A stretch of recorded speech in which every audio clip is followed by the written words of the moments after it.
The Jerusalem Bible, Genesis chapter 25.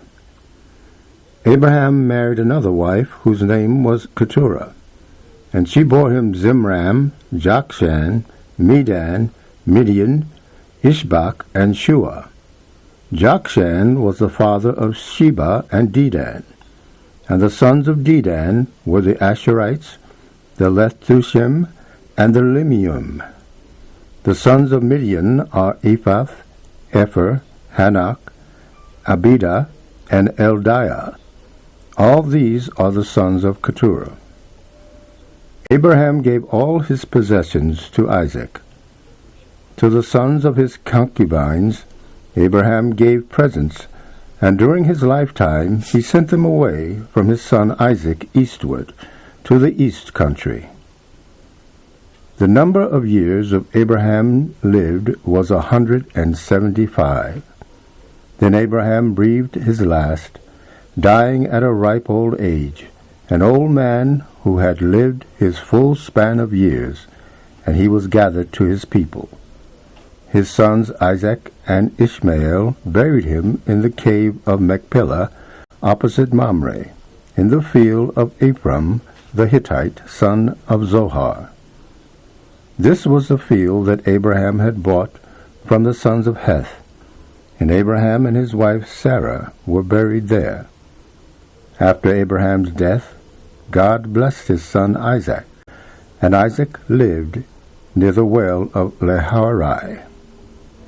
These are the descendants of Ishmael, the son of Abraham by Hagar, Sarah's Egyptian maidservant. These are the names of the sons of Ishmael in the order of their birth. Ishmael's firstborn was Nebaioth, then Kedar, Abdeel, Mibsham, Mishma, Duma, Massa, Hadad, Tema, Jetor, Nepheth, and Kedema. These are the sons of Ishmael, and these are their names, according to their settlements and encampments, 12 chiefs of as many tribes. The number of years Ishmael lived was 137. Then he breathed his last, died, and was gathered to his people. He lived in the territory stretching from Havilah to Shur, which is to the east of Egypt, on the way to Assyria. He set himself to defy his brothers. This is the story of Isaac, son of Abraham. Abraham was the father of Isaac. Isaac was 40 years old when he married Rebekah, the daughter of Bethuel, the Aramean of Padanaram, and sister of Laban, the Aramean. Isaac prayed to Yahweh on behalf of his wife, for she was barren. Yahweh heard his prayers, and his wife Rebekah conceived. But the children struggled with one another inside her, and she said, "If this is the way of it, why go on living?" So she went to consult Yahweh. And he said to her, "There are 2 nations in your womb. Your issue will be 2 rival peoples. One nation shall have the mastery of the other, and the elder shall serve the younger." When the time came for her confinement, there were indeed twins in her womb. The first to be born was red, and as though he wore completely wrapped in a hairy coat, so they named him Esau. Then his brother was born, with his hand grasping Esau's heel, so they named him Jacob. Isaac was 60 years old at the time of their birth. When the boys grew up, Esau became a skilled hunter, a man of the open country. Jacob, on the other hand, was a quiet man, staying at home among the tents. Isaac preferred Esau, for he had a taste for wild game, but Rebekah preferred Jacob. Once Jacob had made a soup, and Esau returned from the countryside exhausted. Esau said to Jacob, "Let me eat the red soup, that red soup there. I'm exhausted." Hence the name given to him Edom. Jacob said, "First, sell me your birthright." Esau said, "Here I am, at death's door. What use will my birthright be to me?" Then Jacob said, "First, give me your oath." He gave him his oath and sold his birthright to Jacob. Then Jacob gave him bread and lentil soup, and after eating and drinking he got up and went. That was all Esau cared for his birthright. The Jerusalem Bible, Genesis chapter 26. There was a famine in the land, a second one after the famine which took place in the time of Abraham. And Isaac went to Abimelech, the Philistine king, at Gerar. Yahweh appeared to him and said, "Do not go down into Egypt. Stay in the land I shall tell you of. Remain for the present here in this land, and I will be with you and bless you. For it is to you and to your descendants that I will give all these lands, and I will fulfill the oath I swore to your father Abraham. I will make your descendants as many as the stars of heaven, and I will give them all these lands, and all the nations in the world shall bless themselves by your descendants, in return for Abraham's obedience. For he kept my charge, my commandments, my statutes, and my laws." So Isaac stayed at Gerar. When the people of the place asked him about his wife, he replied, "She is my sister." For he was afraid to say, "She is my wife," in case they killed him on Rebekah's account, for she was beautiful. When he had been there some time, Abimelech, the Philistine king, happened to look out of the window and saw Isaac fondling his wife Rebekah. Abimelech summoned Isaac and said to him, "Surely she must be your wife. How could you say she was your sister?" Isaac answered him, "Because I thought I might be killed on her account." Abimelech said, "What is this you have done to us? One of my subjects might easily have slept with your wife, and then you would have made us incur guilt." Then Abimelech issued this order to all the people, "Whoever touches this man or his wife shall be put to death." Isaac sowed his crops in that land, and that year he reaped 100-fold. Yahweh blessed him, and the man became rich. He prospered more and more, until he was very rich indeed. He had flocks and herds, and many servants. The Philistines began to envy him. The Philistines had sealed all the wells dug by his father's servants, filling them with earth. These had existed from the time of his father Abraham. Abimelech said to Isaac, "Leave us, for you have become much more powerful than we are." Isaac left. He pitched camp in the valley of Gerar, and there he stayed. Isaac dug again the wells made by the servants of his father Abraham, and sealed by the Philistines after Abraham's death, and he gave them the same names as his father had given them. Isaac's servants dug in the valley and found a well of spring water. But the shepherds of Gerar quarreled with Isaac's shepherds, saying, "That water is ours." So Isaac named the well Esek, because they had quarreled with him. They dug another well, and there was a quarrel about that one too. So he named it Sitnah. Then he left there and dug another well, and since there was no quarrel about this one, he named it Rehoboth, saying, "Now Yahweh has made room for us, so that we may thrive in the land." From there he went up to Beersheba. Yahweh appeared to him that night and said, I am the God of your father Abraham. Do not be afraid, for I am with you. I will bless you, and make your descendants many in number on account of my servant Abraham. There he built an altar, and invoked the name of Yahweh.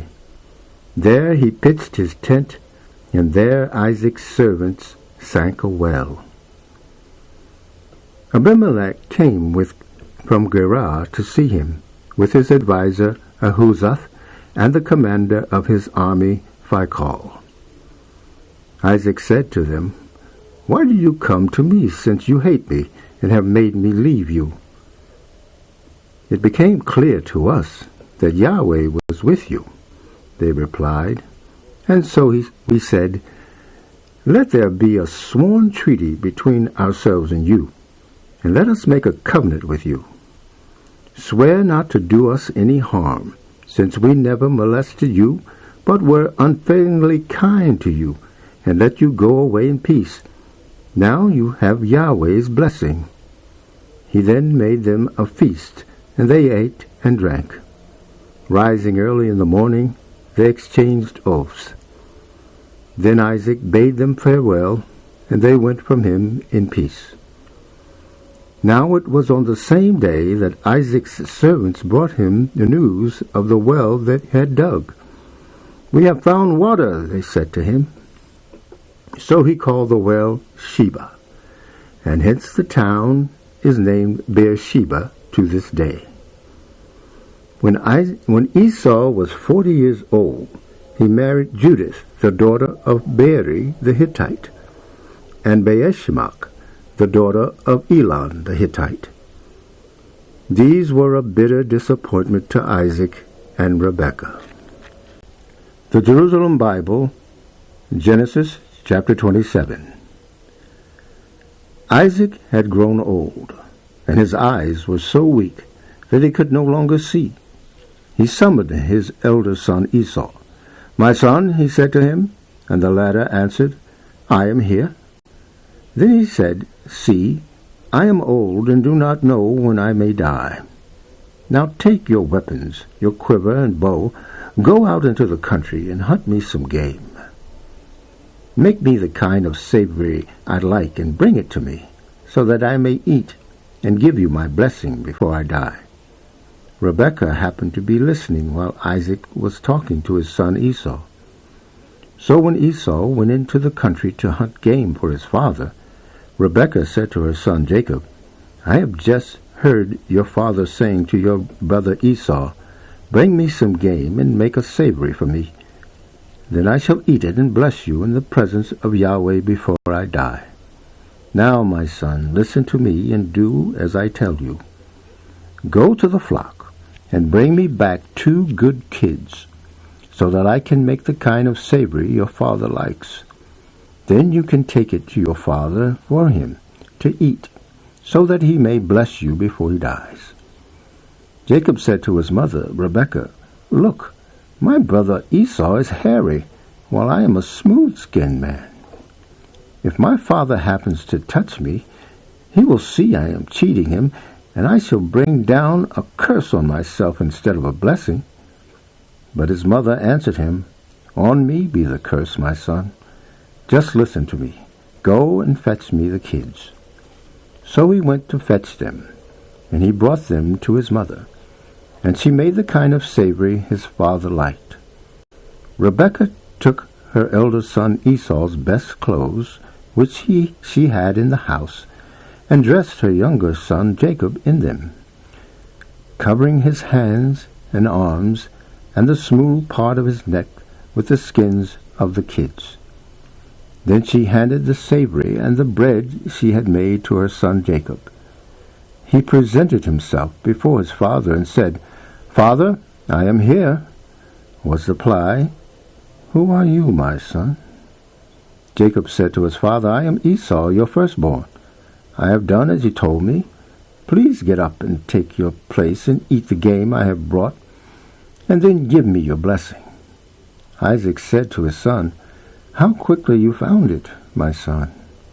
It was Yahweh your God," he answered, "who put it in my path." Isaac said to Jacob, "Come here then, and let me touch you, my son, to know if you are my son Esau or not." Jacob came close to his father Isaac, who touched him and said, "The voice is Jacob's voice, but the arms are the arms of Esau." He did not recognize him, for his arms were hairy like his brother Esau's, and so he blessed him. He said, Are you really my son Esau?" And he replied, "I am." Isaac said, "Bring it here, that I may eat the game my son has brought, and so may give you my blessing." He brought it to him, and he ate. He offered him wine, and he drank. His father Isaac said to him, "Come closer, and kiss me, my son." He went closer and kissed his father, who smelled the smell of his clothes. He blessed him, saying, "Yes, the smell of my son is like the smell of the fertile field blessed by Yahweh. May God give you dew from heaven, and the richness of the earth, abundance of grain and wine. May nations serve you, and peoples bow down before you. Be master of your brothers. May the sons of your mother bow down before you. Cursed be he who curses you. Blessed be he who blesses you." As soon as Isaac had finished blessing Jacob, and just when Jacob was leaving the presence of his father, Isaac, his brother Esau, returned from hunting. He too made a savory and brought it to his father. He said to him, "Father, get up and eat the game your son has brought, and then give me your blessing." His father Isaac asked him, "Who are you?" "I am your firstborn son, Esau," he replied. At this Isaac was seized with a great trembling, and said, "Who was it then that went hunting and brought me game? Unsuspecting I ate before you came. I blessed him, and blessed he will remain." When Esau heard his father's word, he cried out loudly and bitterly to his father, "Father, bless me too." But he replied, "Your brother came by fraud and took your blessing." Esau said, "It is because his name is Jacob that he has now supplanted me twice. First he took my birthright, and look, now he has taken my blessing." "But," he added, "have you not kept a blessing for me?" Isaac answered Esau, "See, I have made him your master. I have given him all his brothers as servants. I have provided him with grain and wine. What can I do for you, my son?" Esau said to his father, "Was that your only blessing, father? Father, give me a blessing too." Isaac remained silent, and Esau burst into tears. Then his father Isaac gave him this answer, "Far from the riches of the earth shall be your dwelling, far from the dew that falls from heaven. You shall live by your sword, and you shall serve your brother. But when you win your freedom, you shall shake his yoke from your neck." Esau hated Jacob because of this blessing his father had given him, and thought thus to himself, "The time to mourn for my father will soon be here. Then I will kill my brother Jacob." When the words of Esau, her elder son, were repeated to Rebekah, she sent to her younger son Jacob and said to him, "Look, your brother Esau means to take revenge and kill you. Now, my son, listen to me. Go away and take refuge with my brother Laban in Haran. Stay with him a while until your brother's fury cools, until your brother's anger against you cools, and he forgets what you have done to him. Then I will send someone to bring you back. Why should I lose you both on the same day?" Rebekah said to Isaac, "I am tired to death because of the daughters of Heth. If Jacob marries one of the daughters of Heth like these, one of the women of the country, what meaning is there left in life for me? The Jerusalem Bible, Malachi 1:1 through 2:7. An oracle. The word of Yahweh to Israel through the ministry of Malachi. I have shown my love for you, says Yahweh. But you ask, how have you shown your love? Was not Esau Jacob's brother? It is Yahweh who speaks. Yet I showed my love for Jacob, and my hatred for Esau. I turned his towns into a wilderness, and his heritage into desert pastures. Should Edom say, we have been struck down, but we will rebuild our ruins? This is the reply of Yahweh Sabaoth. Let them build, I will pull down. They shall be known as unholy land and nation, with which Yahweh is angry forever. Your eyes are going to see this, and you will say, Yahweh is mighty beyond the borders of Israel. The son honors his father. The slave respects his master. If I am indeed father, where is my honor? If I am indeed master, where is my respect? Yahweh Sabaoth asks this of you, priest, you who despise my name.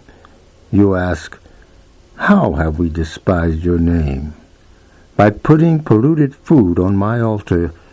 You ask, how have we polluted it? By holding the table of Yahweh in contempt. When you bring blind animals for sacrifice, is that not wrong? When you bring the lame and diseased, is that not wrong? Try offering them to your high commissioner, and see if he will be pleased with this and receive you graciously, says Yahweh Sabaoth. Now try pleading with God to take pity on us. This is your own fault. But you think he will receive you graciously, says Yahweh Sabaoth? Oh, is there no one among you who will shut the doors and stop you from lighting useless fires on my altar? I am not pleased with you, says Yahweh Sabaoth. From your hands I find no offerings acceptable. But from farthest east to farthest west, my name is honored among the nations, and everywhere a sacrifice of incense is offered to my name, and a pure offering too, since my name is honored among the nations, says Yahweh Sabaoth. But you profane it by thinking of the Lord's table as defiled, and by holding in contempt the food placed on it. How tiresome it is! You say, and you sniff disdainfully at me, says Yahweh Sabaoth. You bring a stolen lamb, lame or diseased animal. You bring that as an offering? Am I to accept this from your hand, says Yahweh Sabaoth? Cursed be the rogue who owns a male when he has vowed to offer from his flock, and instead sacrifices a blemished animal to me. For I am a great king, says Yahweh Sabaoth, and my name is feared throughout the nations. Chapter 2. And now, priest, this warning is for you. If you do not listen, if you do not find it in your heart to glorify my name, says Yahweh Sabaoth, I will send the curse on you and curse your very blessing. Indeed, I have already cursed it, since there is not a single one of you who takes this to heart. Now watch how I'm going to paralyze your arms and throw dung in your face, the dung from your very solemn nights, and sweep you away with it. Then you shall learn that it is I who have given you this warning of my intention to abolish my covenant with Levi, says Yahweh Sabaoth. My covenant was with him. It stood for life and peace, and these were what I gave him. It stood for fear and trembling, and he respected me and stood in awe of my name. That teaching of truth was in his mouth. Falsehood was not to be found on his lips. He walked with me in integrity and virtue. He converted many from sinning. The lips of the priest ought to safeguard knowledge. His mouth is where instruction should be sought, since he is the messenger of Yahweh Sabaoth. The Jerusalem Bible, Romans 9:6-13. God has kept his promise. Does this mean that God has failed to keep his promise? Of course not. Not all those who descend from Israel are Israel. Not all the descendants of Abraham are his true children. Remember, it is through Isaac that your name will be carried on, which means that it is not physical descent that decides who are the children of God.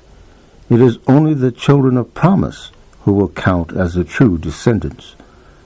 The actual words in which the promise was made were, "I shall visit you at such and such a time, and Sarah will have a son." Even more to the point is what was said to Rebekah when she was pregnant by her ancestor Isaac, but before her twin children were born and before either had done good or evil. In order to stress that God's choice is free, since it depends on the one who calls, not on human merit, Rebekah was told, "The elder shall serve the younger." Or, as Scripture says elsewhere, "I showed my love for Jacob and my hatred for Esau."